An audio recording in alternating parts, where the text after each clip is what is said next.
Bonjour tout le monde! Bonjour! Merci de nous accueillir dans votre classe comme ça, virtuellement. Je sais que c'est pas facile, puis on espère un jour de pouvoir retourner vous visiter.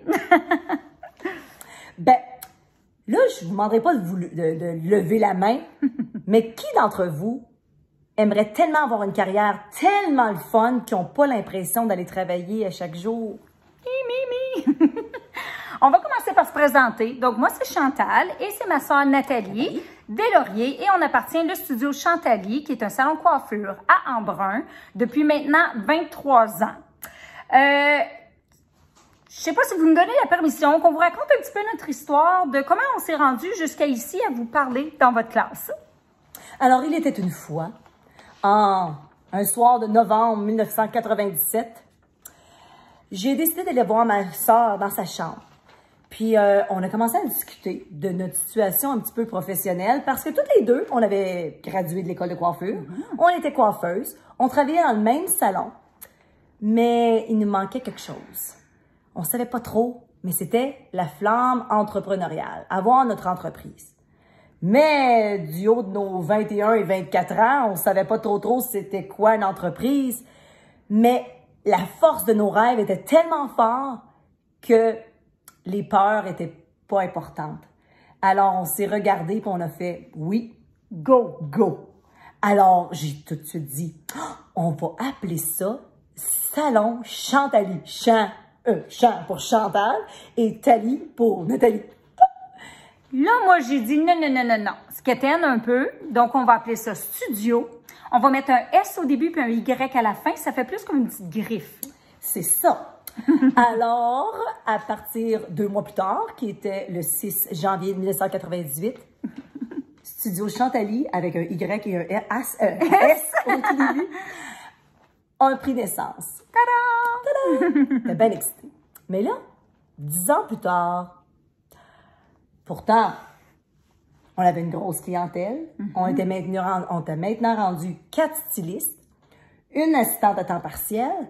Alors, ça allait bien? Oui, le salon était cool, il était beau, moderne, stylé, comme qu'on l'avait imaginé et rêvé. Mais, qu'est-ce qui est arrivé? C'est qu'on s'est pas fixé d'autres buts. Alors, la routine s'installe quand on n'a plus d'autres buts. Et là, cette routine-là devient un petit peu comme on fait mais ça devient un petit peu plus plate. Mais un jour, Chantal a accueilli sa prochaine cliente. Et elle la coiffait, puis elle était gentille. Elle fait une conversation sur « Hey, ta fille va graduer de l'école secondaire bientôt. Qu'est-ce qu'elle veut faire dans la vie? » Et je vais dire, la cliente, sans réaliser à qui qu'elle parlait, puis sans méchanceté, elle lui dit « Oh, tu devineras pas quoi? Ma fille veut devenir coiffeuse. Elle est bien trop intelligente pour ça. Elle a bien trop des bonnes notes à l'école. Elle peut pas devenir juste une coiffeuse. Elle pourrait aller à l'université. » Chantal a avalé, mais très professionnelle, a continué de parler d'autres choses. Et à la fin de la journée, elle s'est empressée à tout me raconter. Ouch! C'est certain. Mais on s'est dit, ben non, je veux dire, on a eu toutes les émotions qu'on avait. On était fâchés, on a braillé. Frustrés, tout ça. Mais après, on s'est dit, c'est parce que qu'est-ce que cette cliente-là a dit tout haut, c'est souvent ce que beaucoup de gens pensent de notre métier. Mais là, il y a juste nous qui peut changer cette perception-là. Alors, à partir de ce moment-là, il y a une flamme qui s'est ravivée en nous. Nos brillants dans nos yeux sont revenus. Et on s'est dit, non, on va changer ça. On va changer notre service à clientèle, on va changer notre habillement, mais c'est surtout la clé de notre succès va être l'éducation, d'investir dans l'éducation. Alors, c'est ce qu'on a fait. Et on peut dire maintenant, 10 ans plus tard, mission accomplie, il n'y a plus jamais une cliente qui a osé nous dire ça. Mais là, pour ceux qui stressent un peu que, oh, mais là, est-ce que leurs flammes vont vraiment s'éteindre encore? Non, parce que là, on s'est donné une nouvelle mission.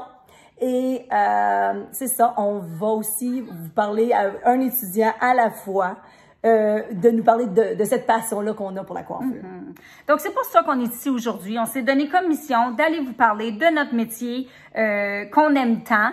Puis après, par contre, on va essayer de vous aider à trouver un métier et trouver votre passion aussi.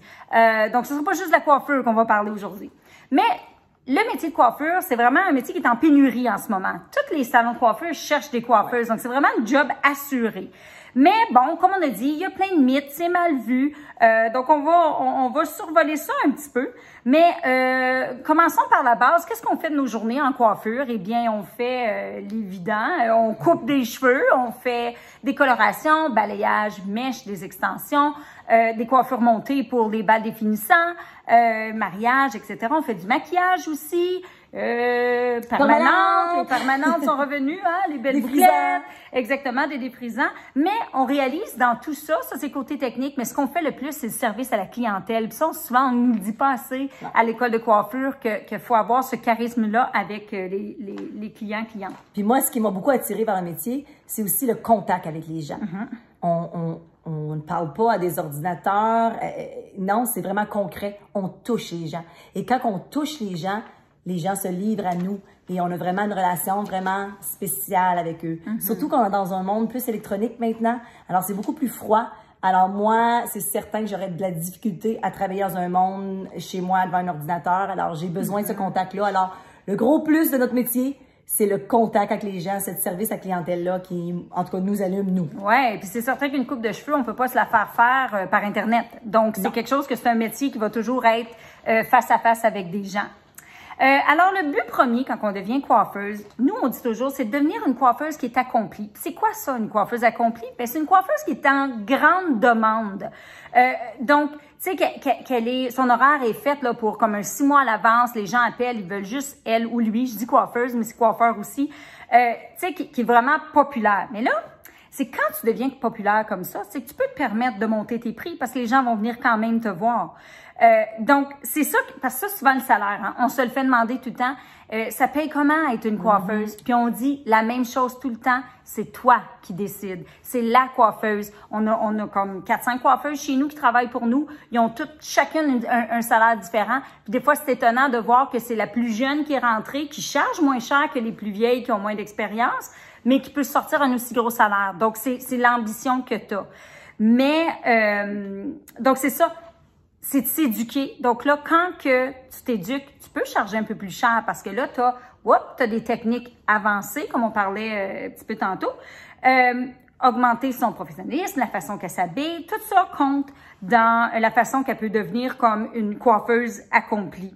Donner une première impression, c'est tellement important. C'est certain qu'aujourd'hui, on aurait pu arriver habillé en mou, puis bon, j'en ai moi aussi des culottes de jogging, puis je me fais une couette, là, mais il reste que c'est ça. La première impression très, très, très importante dans notre métier. C'est ça.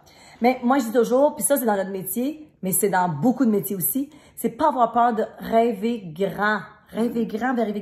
Parce que dans notre métier, on en connaît, nous, des coiffeurs qui c'est ça, ils ont rêvé grand, puis aujourd'hui, ils passent à télé parce qu'ils sont des coiffeurs d'émissions spéciales, qu'ils sont juges sur une émission. Des superstars. Je dis toujours, mais il y a quelqu'un qui coiffe Ariana Grande là, avec ses beaux cheveux. Exactement. Puis ils chargent pas 10 $ l'heure. Non plus. Alors, c'est ça, on peut devenir éducateur pour des compagnies comme Wella, nous c'est Euphoria. Alors, tu peux éduquer d'autres coiffeurs dans cette ligne de produits-là. Il y a aussi éducateurs et professeurs dans les collèges de coiffure aussi. Faire des plateaux de télé, des plateaux de films aussi, beaucoup. Il y a des artistes de plateau aussi, qu'on appelle nos superstars. C'est que quand on va à des congrès, nous, on va une fois par année à San Diego. Et on a toujours un on est à peut-être 1000 coiffeuses qui sont là. Il y a un grosse estrade avec lumière, musique rock. Puis c'est des coiffeuses qui nous montrent des nouvelles tendances sur cette estrade-là. Alors, c'est comme un show rock. C'est comme un show rock. C'est vraiment. Alors, il y a ça. Alors, faut pas avoir peur de rêver grand ou d'appartenir son salon aussi. Alors, il y a beaucoup d'avancement. D'options puis d'avancement, oui. Exactement. Donc, pour être une coiffeuse, vraiment, ce que ça prend en éducation, c'est 1500 heures dans un collège privé d'habitude. Donc, ça représente à peu près 1 an d'études. Puis ensuite, quand on gradue, là, on va travailler dans un salon de coiffure. Il faut faire au moins 2000 heures et ensuite, on peut aller écrire un test, puis là, on reçoit notre licence. Parce qu'on pourrait pas ouvrir notre salon de coiffure ou même travailler seul dans un salon, mettons, pas avec personne d'autre, si on est seulement qu'apprenti. Donc, il faut aller écrire ce test-là après 2000 heures dans un salon. Donc, après 2 ans d'habitude, c'est fait, hein? On est licencié et tout. Alors, ça va bien. Dans notre métier, il y a toujours des nouvelles tendances, mais dans beaucoup de métiers aussi. Alors, il faut toujours aller s'éduquer. Pas prendre notre cours à un collège privé ou à l'université ou à un collège et arrêter ça là. Parce que là, souvent, c'est là que le quotidien rembarque. Alors, l'éducation nous amène à raviver notre passion.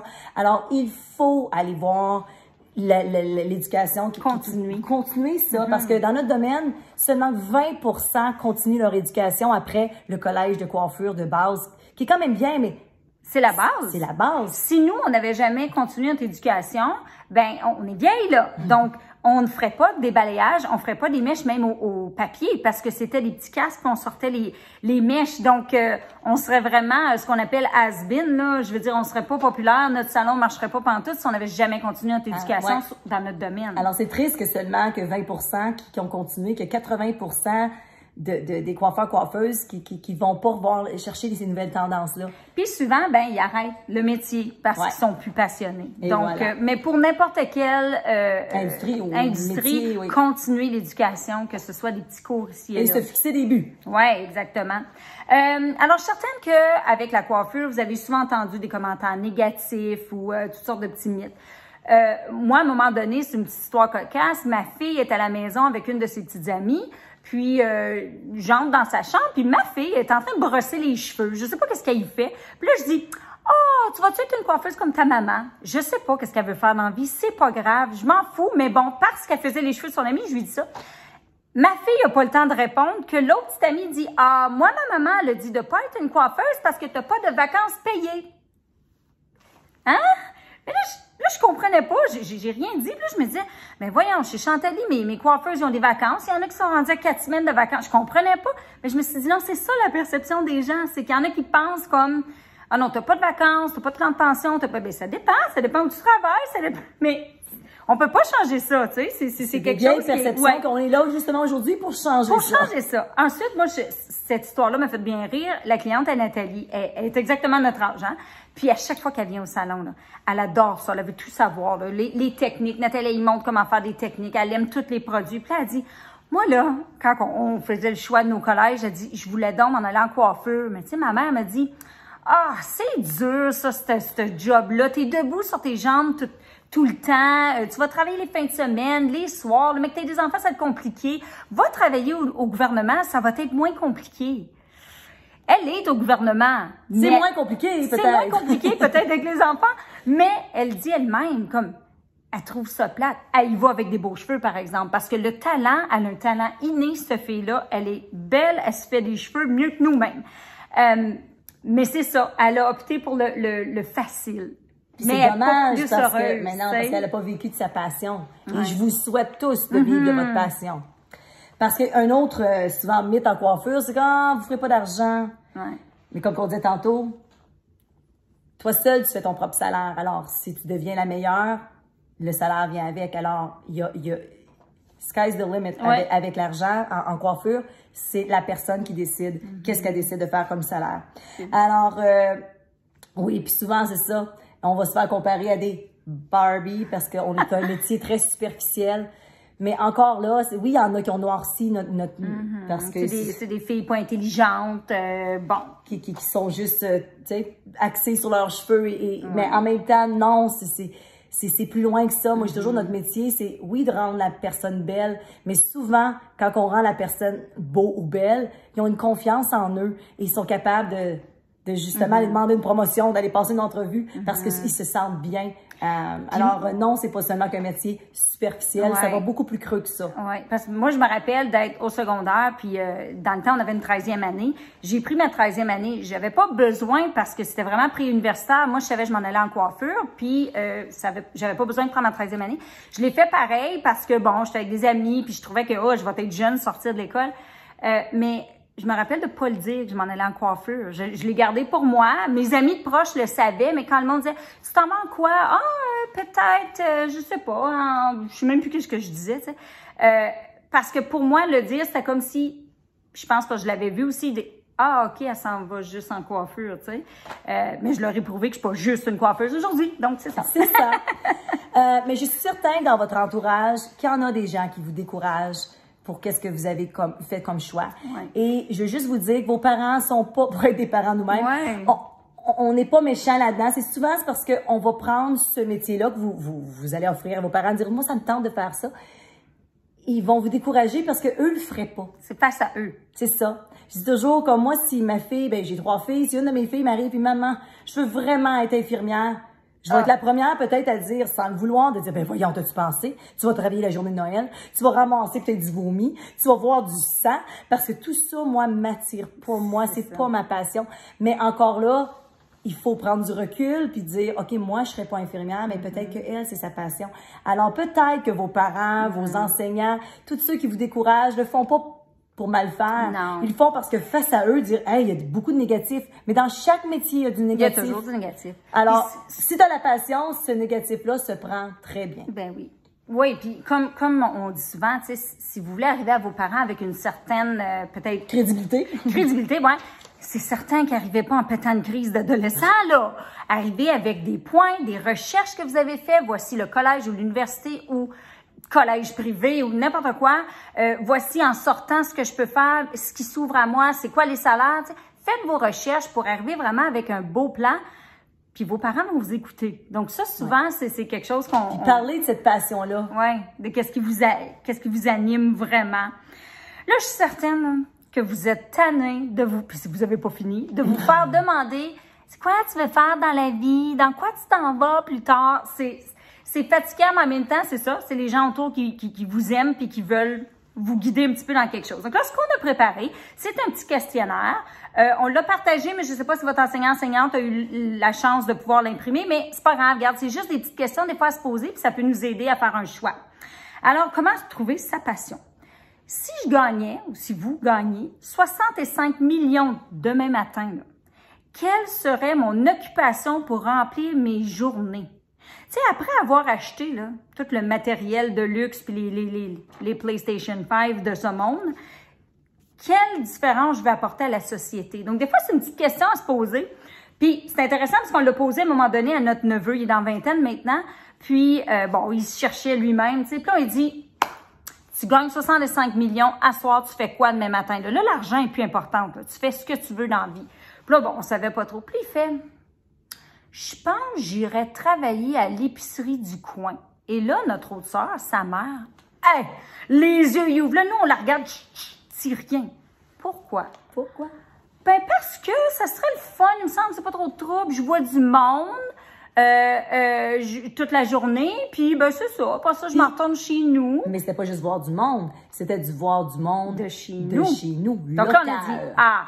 Là, on est en train de trouver quelque chose. Il ne travaille pas à l'épicerie.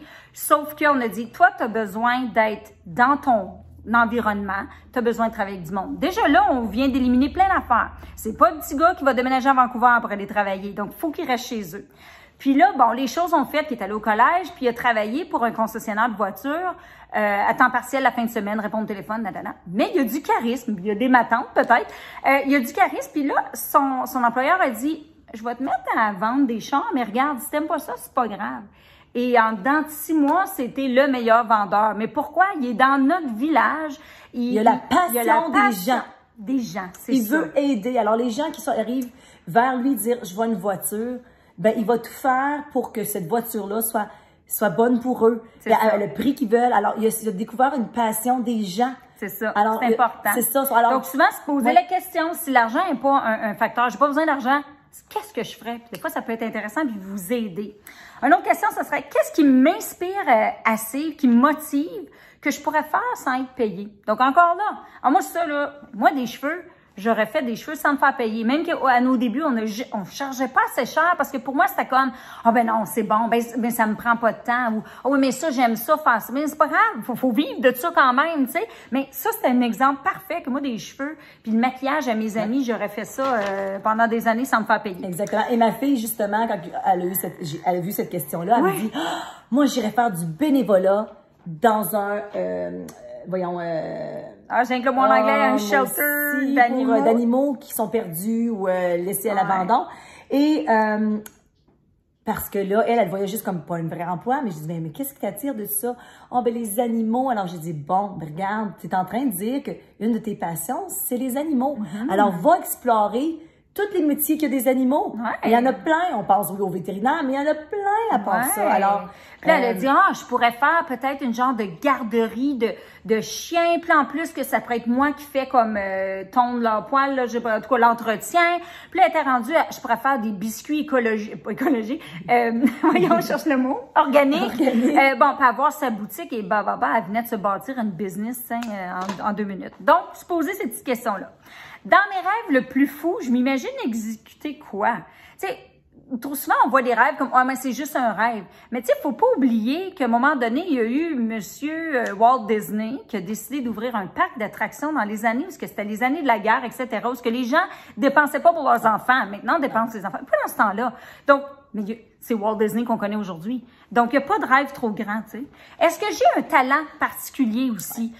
Académiquement ou non, là, tu sais, je me démarque dans quoi? De la couture, du dessin, les mathématiques, tu sais. Une dernière question à se demander, ce serait aussi comment mes amis et ma famille me décrivent. Donc leur demander comme c'est quoi d'après toi mes forces et mes faiblesses? Parce que des fois, notre entourage vont nous sortir des choses que je suis comme, je savais même pas ça de moi. Donc, des petites choses comme ça, juste pour vous aider à essayer de trouver... Moi, quelqu'un m'avait déjà dit, toi, il va falloir que tu travailles avec le monde. Tu pourras pas être dans un bureau. Mais cette personne-là venait justement me donner une grande faveur parce que j'ai pu éliminer beaucoup de travail de bureau parce que c'est vrai, il faut que je sois avec les gens. Je peux pas être seule. Et tu l'as fait, la job de bureau, et tu regardais ta montre tout le temps. Moi, j'avais commencé la coiffure, puis là, elle a fait « Ah, ça a l'air le fun ». Donc là, elle a tout lâché pour retourner à l'école. Pour suivre une passion, c'est ça, qui était de travailler avec les gens. Alors, si vous voulez connaître le succès, comme on vient de décrire tantôt, il faut découvrir notre passion. On en a toute une passion. Des fois, difficile à trouver. Vous êtes jeune encore, c'est difficile, mais... On vous a donné des outils. Oui, des outils. Allez trouver votre passion. Nous, comme on disait, la passion est définitivement pour la coiffure et notre industrie. Puis, c'est ça. En septembre 2021, notre passion va se découler à ouvrir ce collège de coiffure-là. Ouais. Alors, c'est certain. L'Académie Chantaly. Exactement. On est bien excités. On est bien excités. Mais, il faut aussi pas penser, parce que je sais souvent, on va choisir une carrière à cause de... Il y a beaucoup de gens qui vont dire, à cause qu'il y a le salaire annuel de 100 000 par année, à cause qu'il y a 8 semaines de vacances. On l'entend souvent dans le monde de l'enseignement. C'est pas facile, l'enseignement. Il faut que tu saches, est-ce que j'aime travailler avec les jeunes? Est-ce que je suis correcte à faire de la correction jusqu'à 10 heures le soir? Exactement. C'est des questions. Est-ce que j'ai la passion de transmettre mes connaissances à des plus jeunes? C'est ça. Sinon, non. On le fait pas juste pour les 8 semaines de vacances.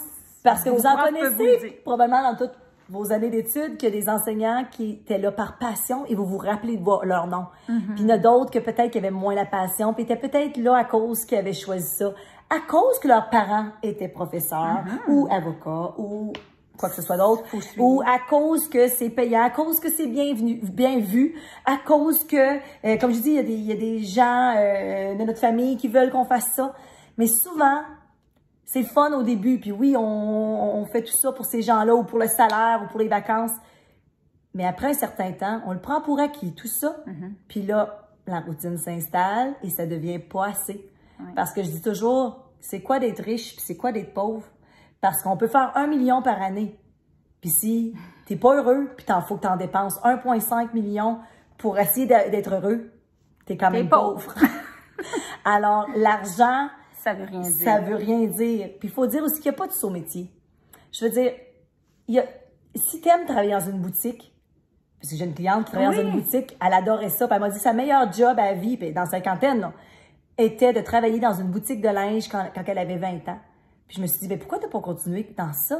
Elle m'a dit, c'était pas une vraie job. Mais j'ai dit, Si tu avais la passion pour ça, ça aurait pu devenir une vraie job.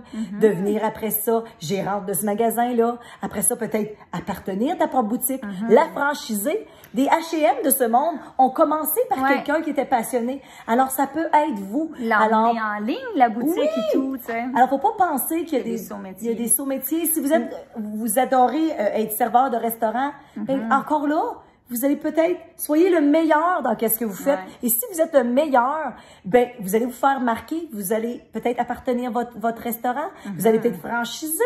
C'est même juste au McDo, tu sais, ça a l'air simple. Vous avez probablement quelqu'un que vous connaissez, que vous travaillez vous-même au McDo, bon, pour un attendant. Mais il y en a qui ont fini par être manager puis l'appartenir, en ouvrir un autre d'un autre village. C'est des franchises, ça, McDo.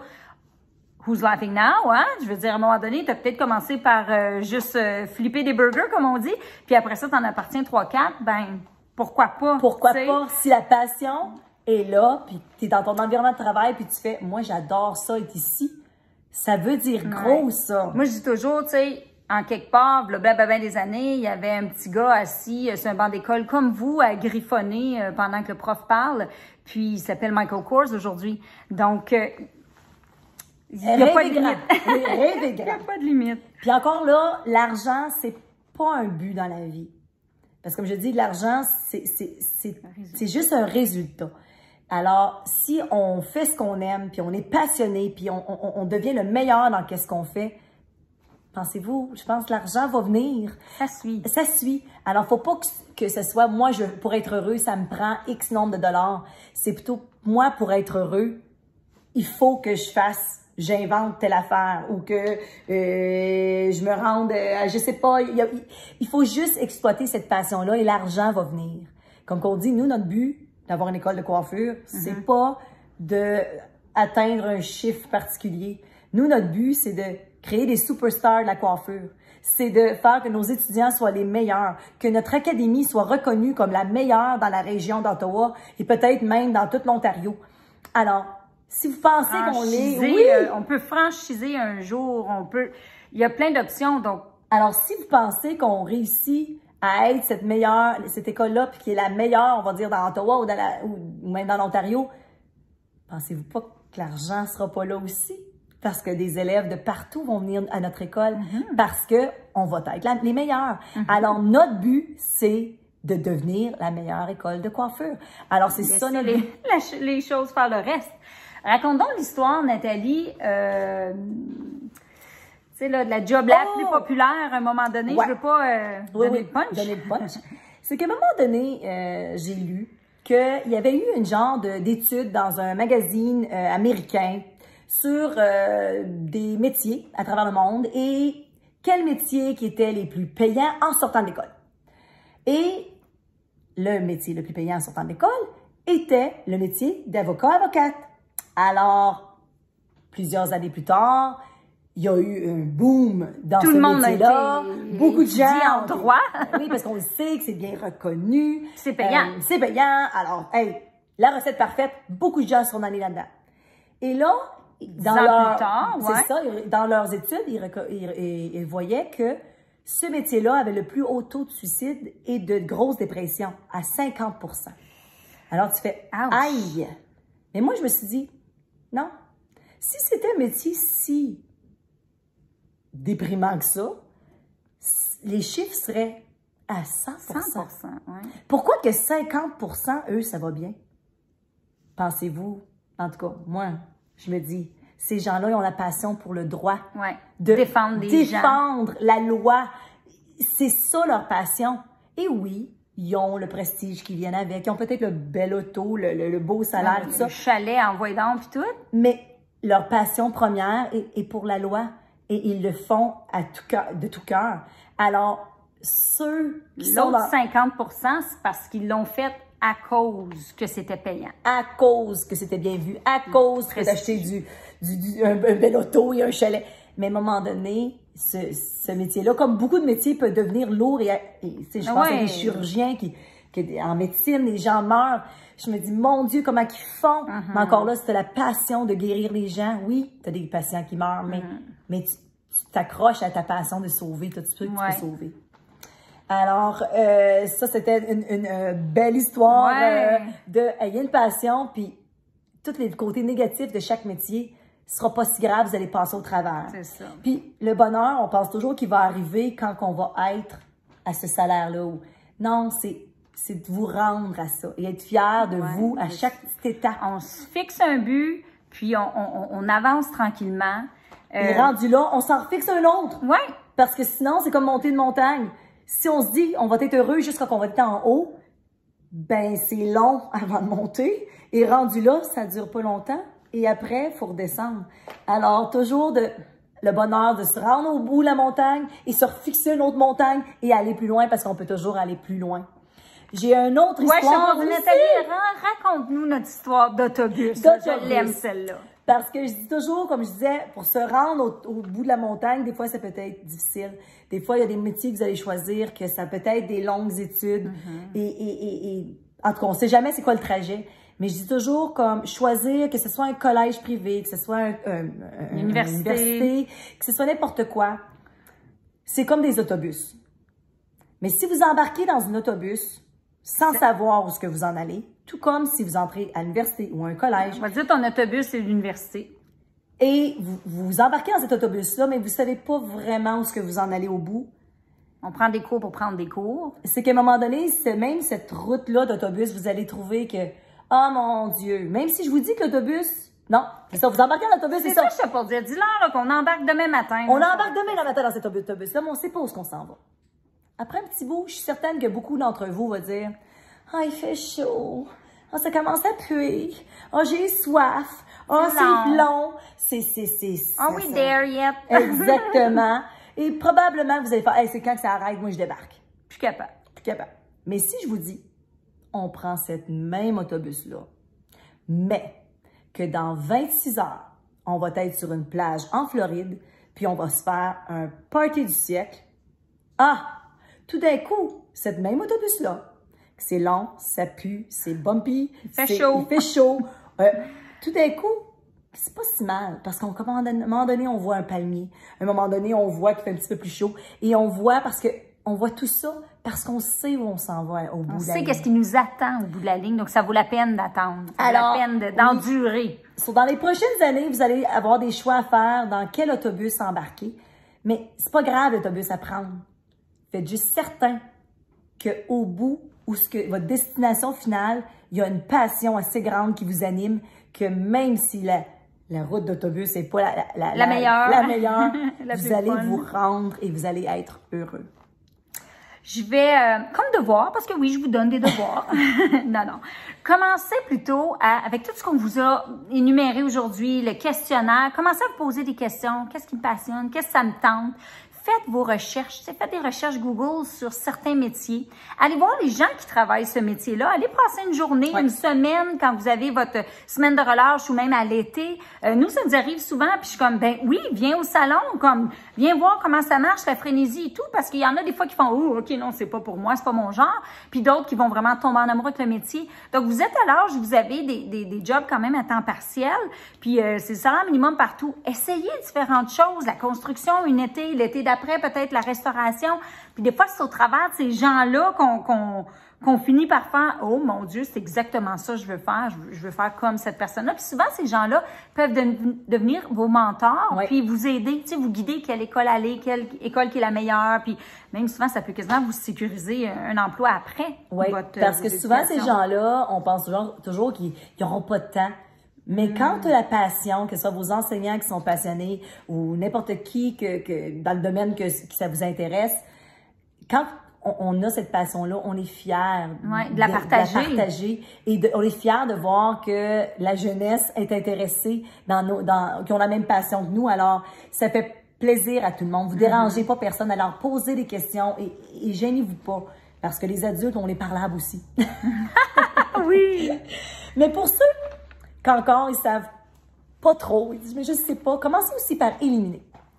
Dire, dans une situation d'urgence, est-ce que je suis quelqu'un qui a des solutions, qui garde son sang-froid, qui sait, il faut appeler le 911, toi faire les manœuvres, ou tu es la personne qui est gelée, incapable de faire quoi que ce soit? Ben ça va peut-être être un signe de je peux pas m'en aller dans des métiers comme pompier, policier, ambulancier, où ce que c'est des gens qu'il faut qu'ils gardent leur sang-froid puis il faut qu'ils travaillent d'une rapidité. Alors, vous allez pouvoir éliminer ça. Mais si ça, c'est quelque chose que vous avez le talent, ben peut-être c'est des métiers à penser d'aller vers ça. Mais aussi, si vous aimez pas le sang, tout comme moi, ça a été facile d'éliminer tout le domaine de la santé. Ouais. Parce que pour moi, c'était inconsommable. Alors, pour vous, demandez-vous, prendre soin des gens qui sont malades, c'est quelque chose que vous êtes bon? Parce que ça et tout, c'est un talent. Est-ce que vous aimez comme travailler seul? Parce qu'il y en a qui aiment mieux travailler seul. Il y en a d'autres, comme nous, on pourrait pas travailler seul, il faut travailler en équipe. C'est ça. Est-ce que vous aimez travailler de vos mains? Ou vous êtes plus intellectuel à faire des recherches Internet? Parce que ça aussi, c'est des talents. Souvent, on pense trop juste à l'école. Je suis bon en mathématiques, je suis bon en histoire. Mais c'est souvent plus loin que ça. C'est est-ce qu'on est bon, c'est ça, à travailler nos mains? Ou est-ce que c'est plutôt les ordinateurs qu'on aime? Aimez-vous servir des clients? Ou le service à la clientèle, c'est vraiment pas pour vous? Alors, ça aussi, c'est des bons indicateurs à savoir quel domaine qui pourrait être bon pour vous. Mais dans tout ça, on vous souhaite bonne chance avec votre quête de carrière. De carrière, exactement. N'oubliez pas de vous fixer des buts, comme on a dit. Découragez-vous pas. On roule les manches, on continue d'avancer. Et on a confiance en vous, la jeunesse. Vous êtes l'avenir, vous êtes incroyable. Puis regardez toujours devant, puis le succès va venir. Ah oui, on vous le souhaite grandement. Oui. Mais d'ici là, on vous dit au revoir, mais avant... Si vous avez aimé notre présentation et vous voulez nous suivre sur Facebook, Instagram, puis on est maintenant sur TikTok. Merci. Merci beaucoup. Bonne chance dans vos carrières. Bye.